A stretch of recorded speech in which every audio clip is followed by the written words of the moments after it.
This is RegCast, your edge on RegTech, risk, and regulatory transformation. Hosted by RegTech pioneer PJ Giammarino, RegCast delivers regulatory clarity, AI precision, and market trust with expert insights from the front lines. From MiFID 3 to AI, we connect regulation to execution, charting the path to credible compliance before gaps become capital or reputational risks. Subscribe on Apple, Spotify, YouTube, or at regrisklegalsolutions.com and stay ahead of the regulatory curve. PJ Giammarino is one of the original architects of RegTech. With a career spanning Barclays, McKinsey, and his pioneering work at JWG Group, PJ has spent the last 20 years helping regulators and financial institutions decode complexity and transform compliance into competitive advantage. Now, as CEO of RegRisk Legal Solutions, he's at the forefront of AI-enabled regulatory intelligence. Welcome to RegCast.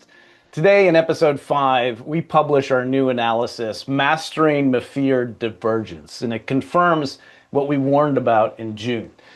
So the European Commission quietly shelved 115 level 2 empowerments on the 6th of October this year and effectively froze the MiFIR clock for reform until 2028. But that does nothing for the UK FCA, which is going to push ahead with its technical standards kickoff for those 2026 implementations. So this is a big shift. And in our report, we have chased this timeline down and the many different actors that are within it. And we've tried to give a holistic view. So let me just give a quick summary of what the report talks about. Because we're talking about 135,000 trades a minute. It's 15 billion a year. And each firm can draw from dozens of systems to populate the data that goes to the regulators. So ESMA asked the industry for feedback on the many options to achieve a report once simplification objective over the summer. And our analysis in the report as RegRisk Legal Solutions working with First Derivative is that it's very likely to shift to a delineation model, as it's called, or option 1A if you're familiar with the call for evidence. But we don't think the UK is going there. So ultimately, the industry is going to need to move from its current rulebook cross-channel to one runbook that bridges this transparency chasm. And ultimately, this gets real practical real quickly. So a firm can be eligible in one regime and ineligible in another. This is going to force parallel logic. A validation rule may trigger in the EU and not in the UK.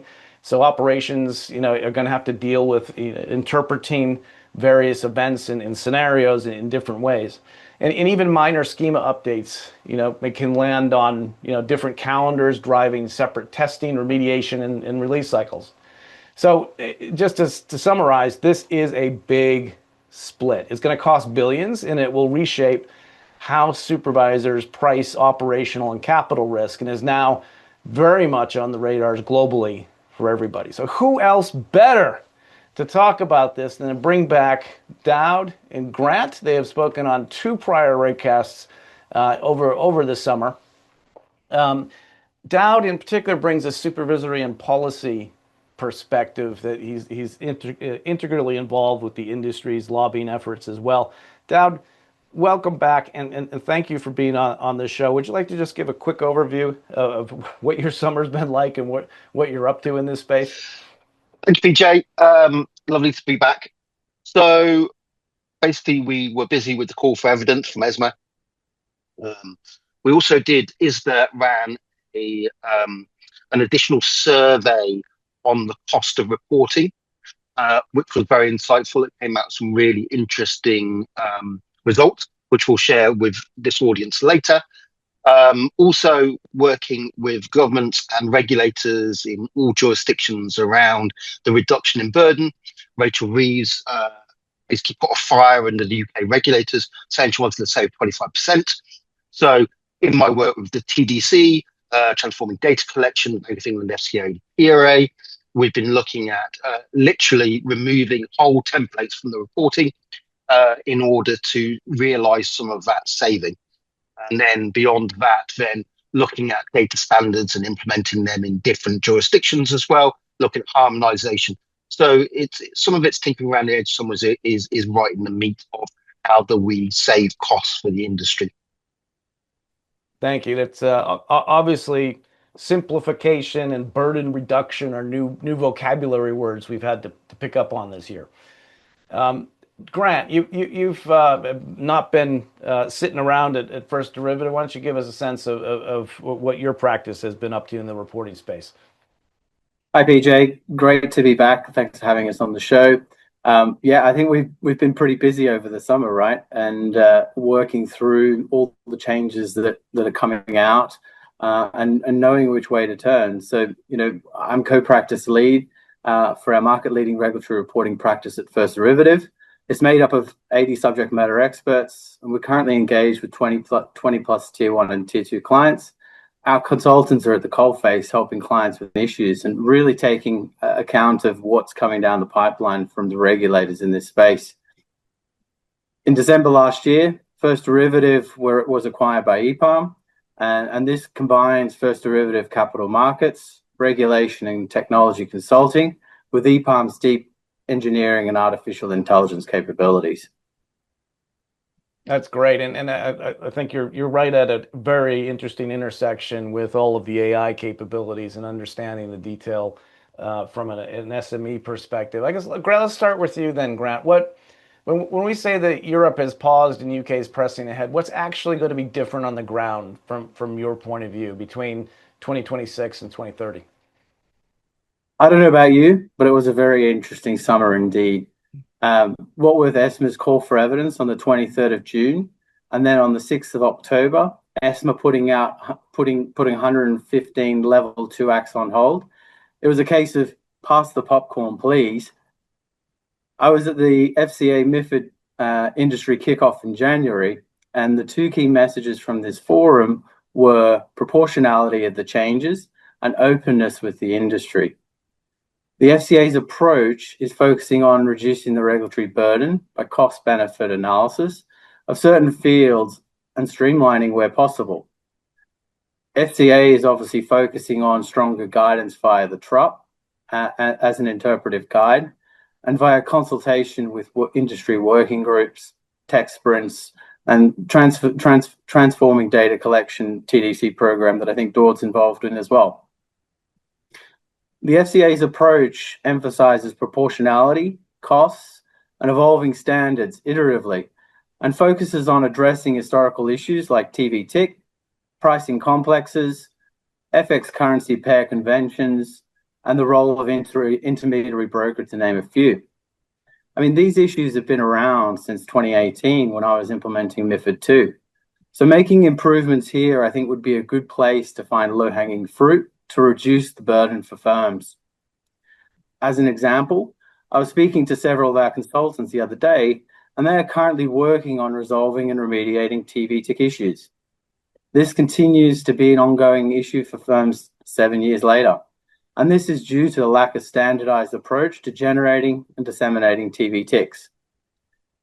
It's expected to be mandated on EEA venues and expanded to non-EEA venues too. So its complexity and scope is only set to increase.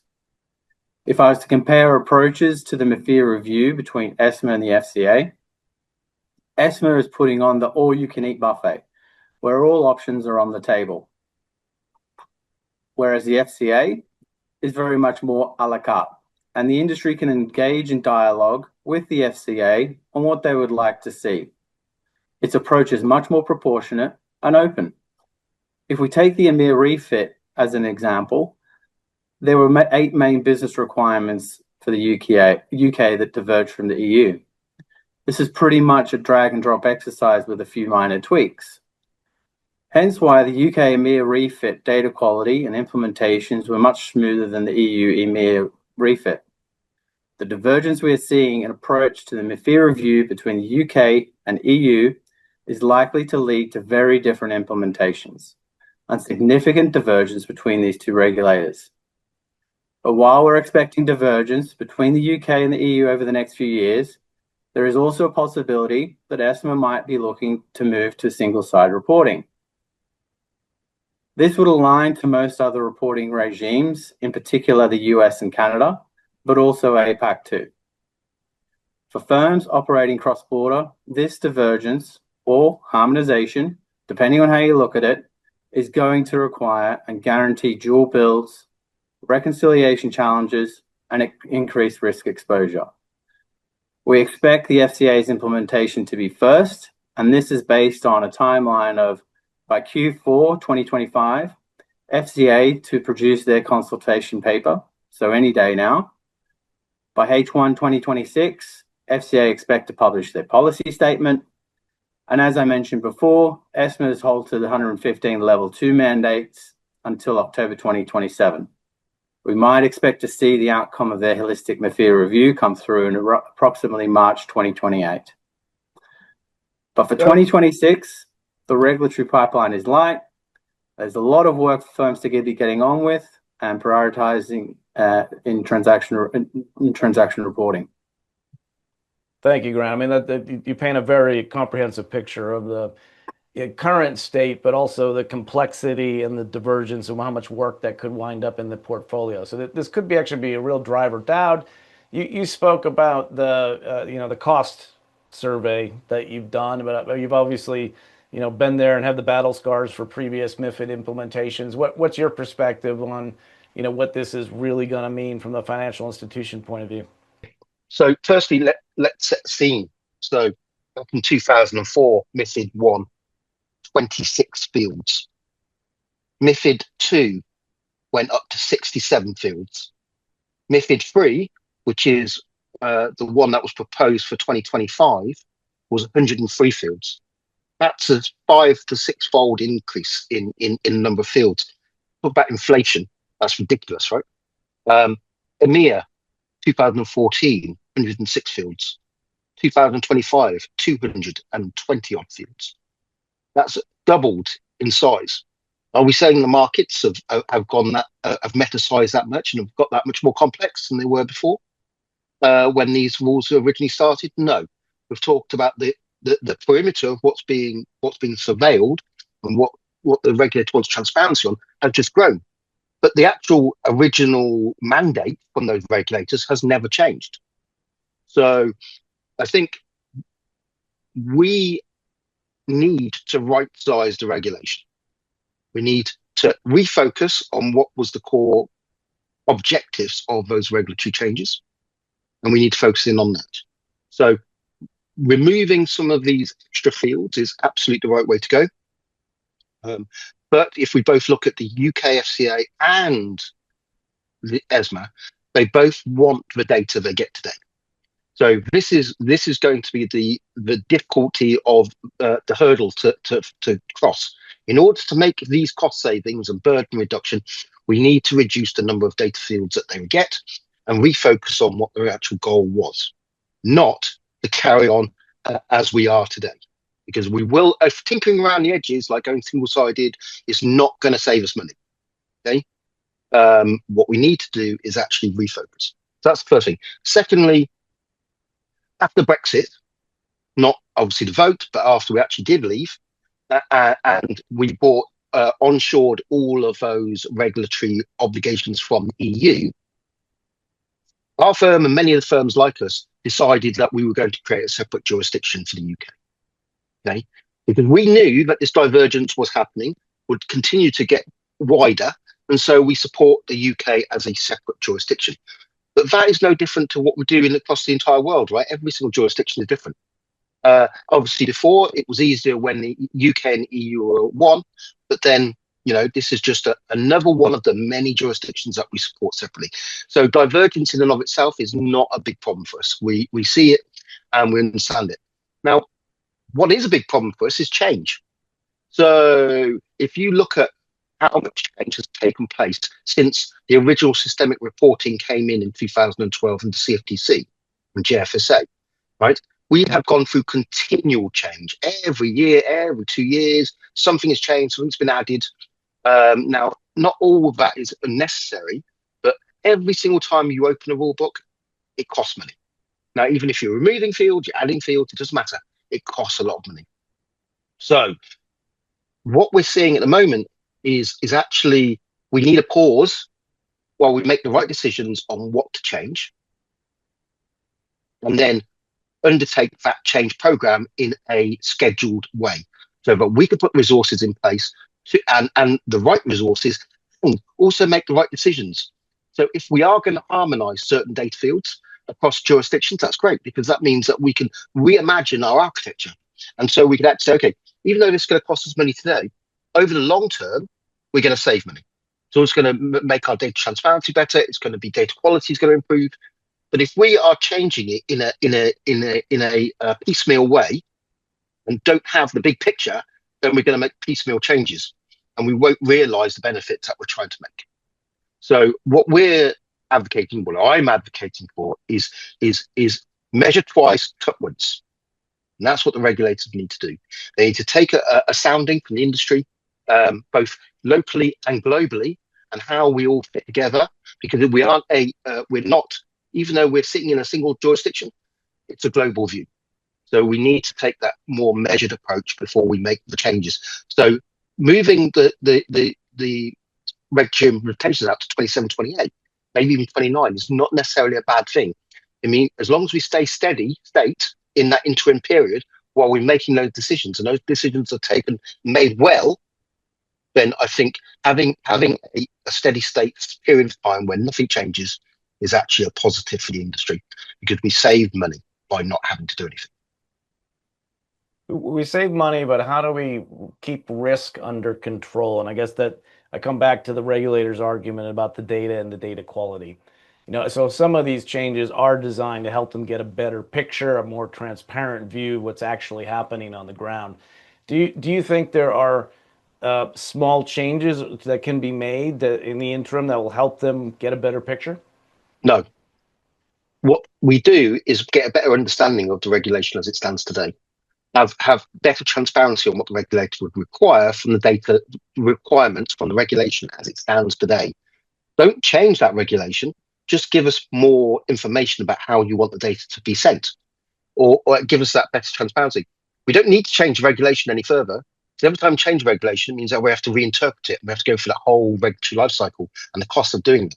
What we need is more guidance on what you want to receive, or as in the regulator wants to receive. So Grant, can come. Just coming back to Grant on this. So you spoke about some of your teams wrestling with TV ticks, for example. And if you had more guidance on what the regulator is trying to understand about having all those timestamps aligned, do you think that would help produce better quality data for them? I think absolutely, yeah, without doubt. I mean, the TROP is used heavily, but it doesn't cover every scenario, right? And I think that was, as I mentioned from the FCA forum in January, very much a case of what everyone was wanting to see, right? They wanted to see more guidance, more guidelines, and enhancing those documentations like the TROP and Q&As from an ESMA perspective to give more clear guidance in terms of what firms need to do and how they should be interpreting these regulations, right? It can't cover every particular scenario, every particular type of product that exists. But, I think taking steps to try and cover as many scenarios as possible, or different ways in which the data can be interpreted and the rules can be interpreted, would certainly help the industry go in that direction for sure. Yeah, and I think you put your finger on an important point, which is the transaction reporting user pack is really only an artifact in the UK. It's not something that you have for the European regulators. It would be great if we're able to get some clarity once and for all on some of these edge cases and things that you called out earlier. Dawd, do you in your work with the Transforming Data Collection Committee, which has a standards body associated with it, correct? Is that on the agenda, how we think about describing some of these requirements? Yes. So next gen reporting from the FCA is just kicking off now, the initiative. It's a really interesting model of how reporting parties get better transparency from the requirements, and also how they send the data in a more efficient manner and a more accurate manner to the regulator.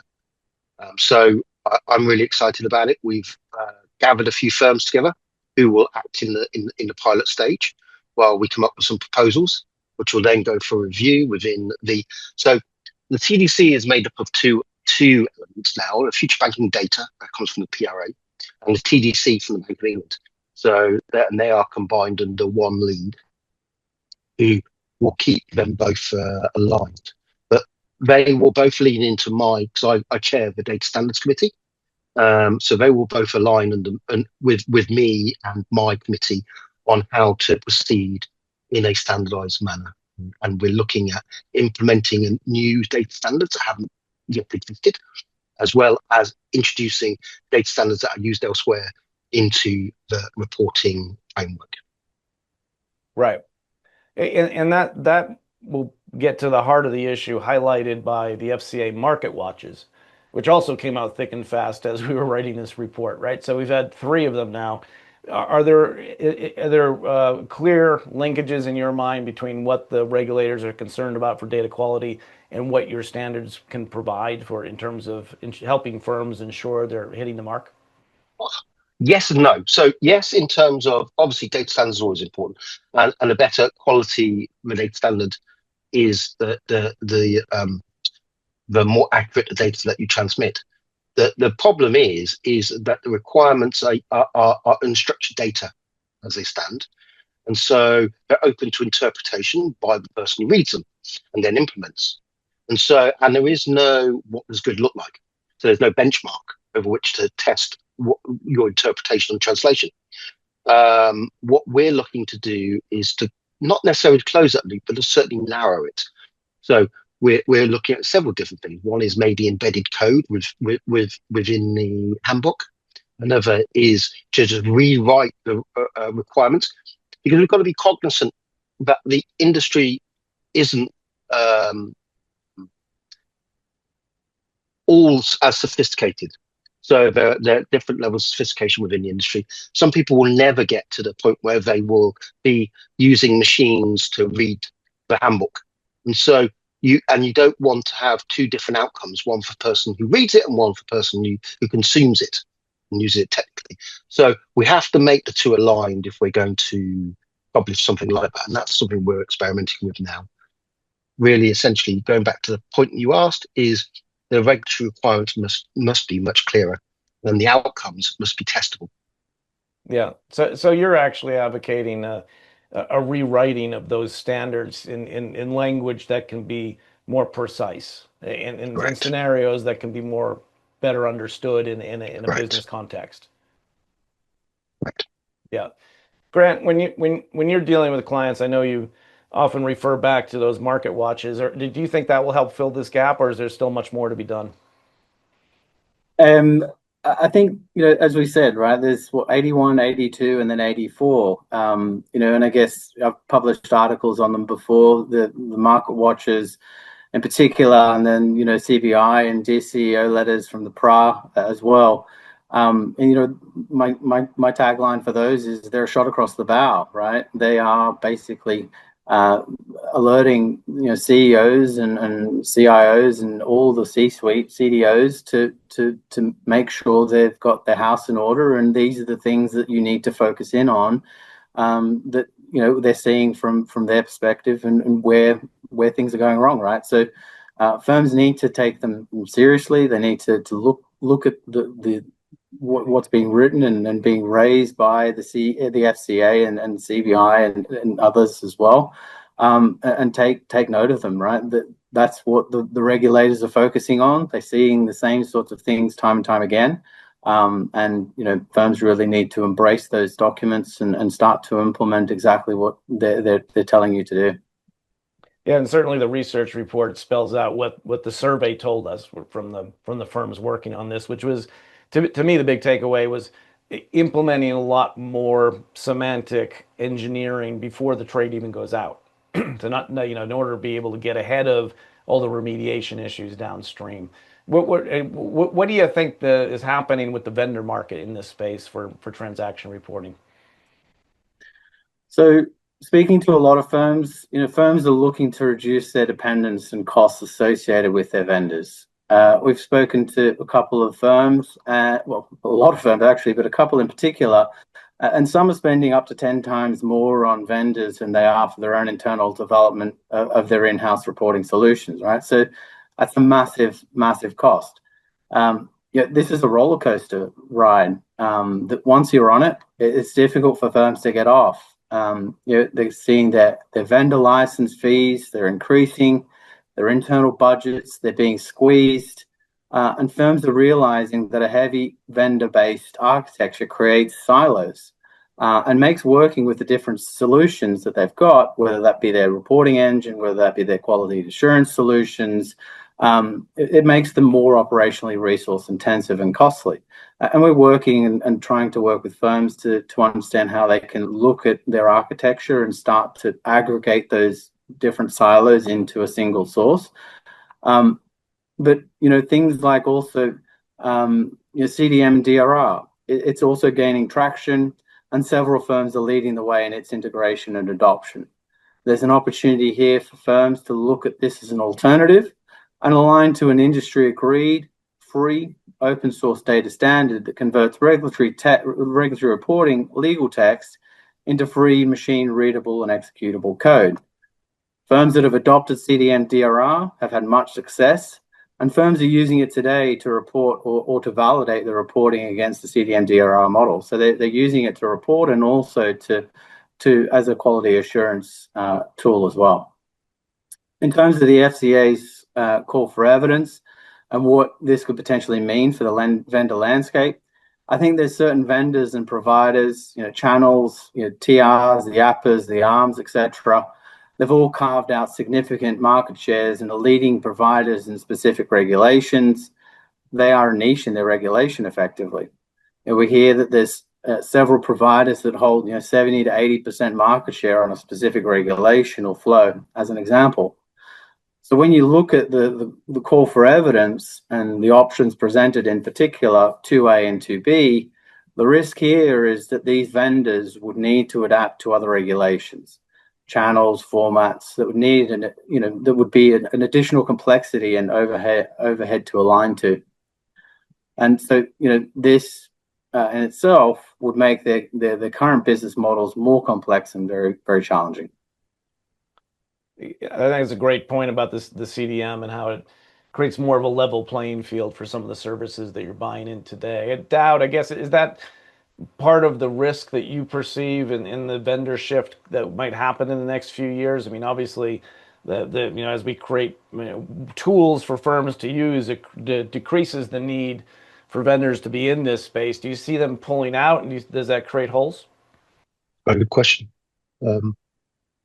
So after Refit went live for EMEA, we saw a large increase in firms delegating their reporting on a voluntary basis to their counterparties, because they had finally realized that the cost of reporting was so high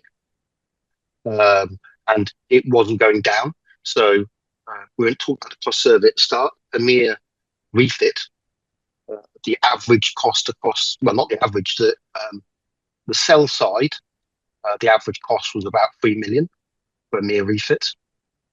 And so all of the others, like corporates and the buy side, was somewhere between 1 and 3 million. And now that's just that one change. If you figure out since 2014, EMEA has changed maybe 8 times. And so it's become not just the cost of change has been so great, but then the maintenance of your reporting is so large as well. But you have to figure, and the expertise you need in-house in order to support that service is so high, both legal, compliance, and people who are experts in reporting. And then you metasize that from if you have cross-border impact and cross-border reporting, that becomes a huge cost to maintain. So I think reporting vendors won't go away anytime soon because the cost of reporting is so high. Now, with the call for evidence, one of the items, and you spoke about it earlier, PJ, was the removal of voluntary delegated reporting and indeed mandatory delegated reporting.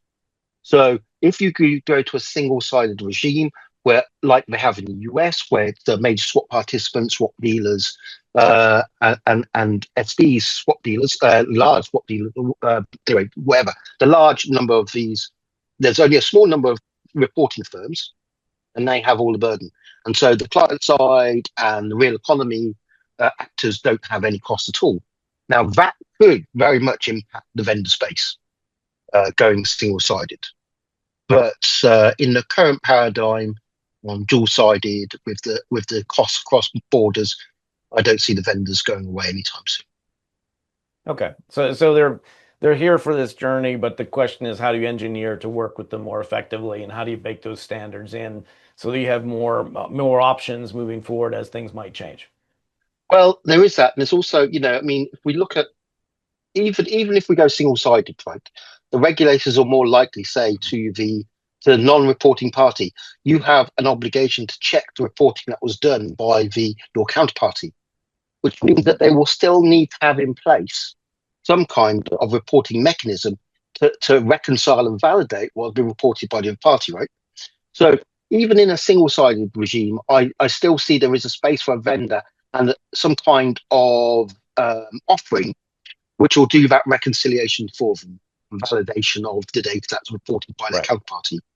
Now, and this goes back to what we were saying about tinkering around the edges versus real change.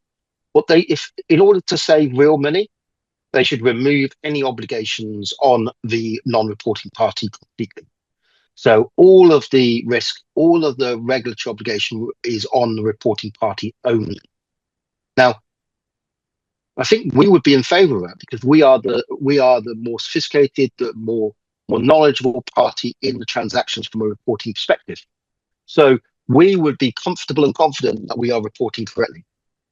And so why should our counterparty have to have any intelligence or knowledge of how to report, where to report, when to report? It doesn't make any sense. And so they would have to remain with cost. That would be a really good way of cutting a huge amount of cost from the buy side and, more importantly, the end users in the real economy. Yeah. And of course, as we say in the report, if we were able to move from a rule book approach to a run book approach, you have the semantic tooling to translate these business scenarios into what good looks like. And you're able to have the validation rules there and ready. So it makes that more possible. And we take on board your point about not everyone can have access to all that, and it can't all be machine readable, but certainly the read across is, and being able to have that explainability is key, especially when you get to AI. and Grant, when we had our roundtable back in April, I think it was, that Dawd was there. There were a lot of people, pinning all their hopes on AI. What has anything changed in the interim? Do you see that demand is greater or less? Yeah, I certainly see that firms are starting to explore it, right? And AI or improvement process, in terms of automation of processes is certainly something that firms are looking at, right? And I think we're seeing pockets of it. We're not seeing it, across the whole entire regulatory reporting landscape. We're seeing it and firms focusing in on specific processes, the things that are heavy lift, things like, the pairing and matching, the errors and omissions, those are the sorts of processes that are ripe to help firms with, AI and process improvement. Yeah, so it's very much part of the agenda, because if you have the run book explainability, it gives you the edge to be able to say, this is how I can be more efficient in looking at this data and fixing it at source before it goes out. And then, of course, when you pick up errors, it's a whole other story. Yep. I guess that, Dawd, just thinking about the global ripple effects here, what is it going to mean outside of Europe, UK, European Union, with all this change going on? How does it affect the overall reporting portfolio out into after the current presidency ends? So there's been a refocus from the global to the local in the last couple of years, and it's no coincidence that that's also aligned with the political changes that have happened both in the US and in Europe. There's also been a downturn in the economy, which has meant people need to refocus on the cost versus benefits and how to kickstart the economy. Not even we never really fell into recession, but we never really recovered from COVID. So the growth has been lower than expected, and inflation has been a lot higher. And so there's been there needs to be a refocus on return of investment. So what we're seeing is in the US, for example, there's been no change. All regulatory change has gone on pause. And which, as I spoke about at the beginning, is not a bad thing because it means we've got lower cost. We just have to refocus on making what we do today a little bit better. So incremental improvements, which we were already doing anyway. So that's not necessarily a bad thing at all. What we're seeing in Europe with the pause on 115 is possibly a reflection of what they're seeing in the States, because economies don't act inside a perimeter themselves. It's a global approach, and there's that synergy between the different economies, and there's competition. And if we find that one economy it has a competitive advantage by being stable and lower cost in regulatory change and regulation, then money will flow in that direction. And that's what we're seeing at the moment. And so maybe that's a good reason why Europe has gone on pause and said, okay, now we need to rethink.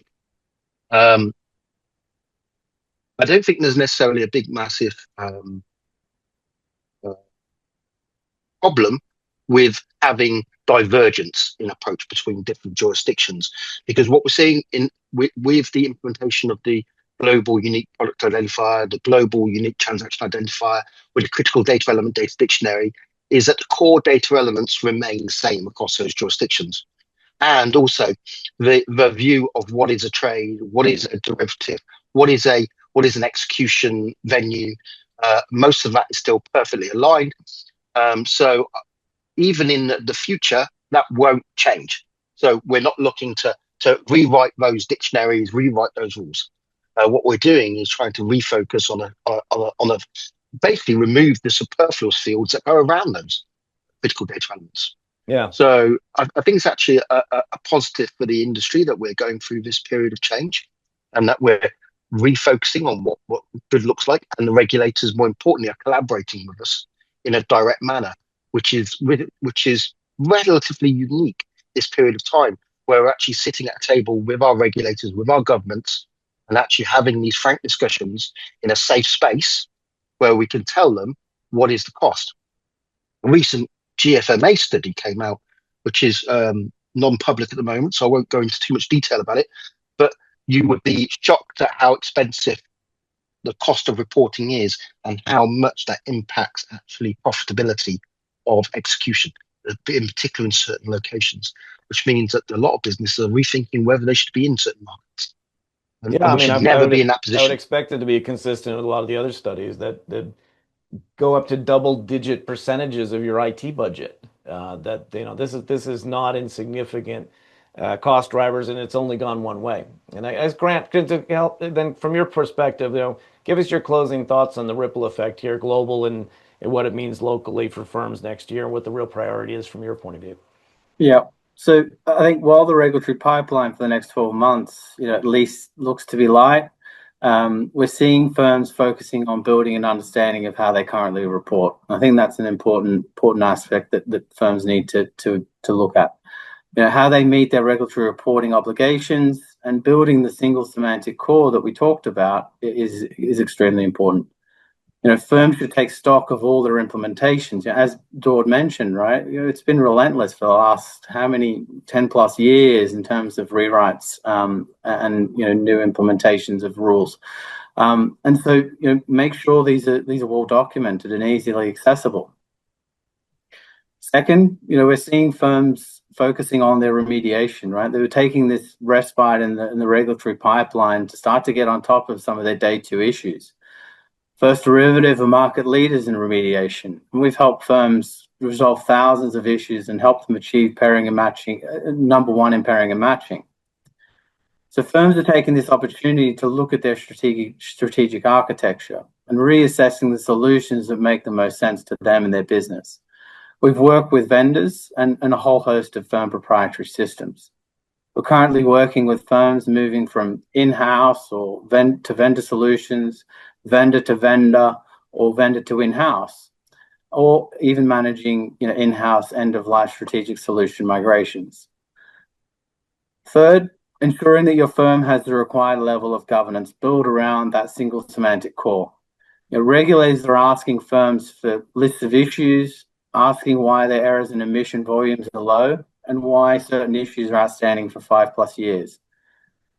Are the latest questions that I hear that the regulators are challenging firms on. So firms need to ensure that they can answer these questions and have that defensible foundation for growth.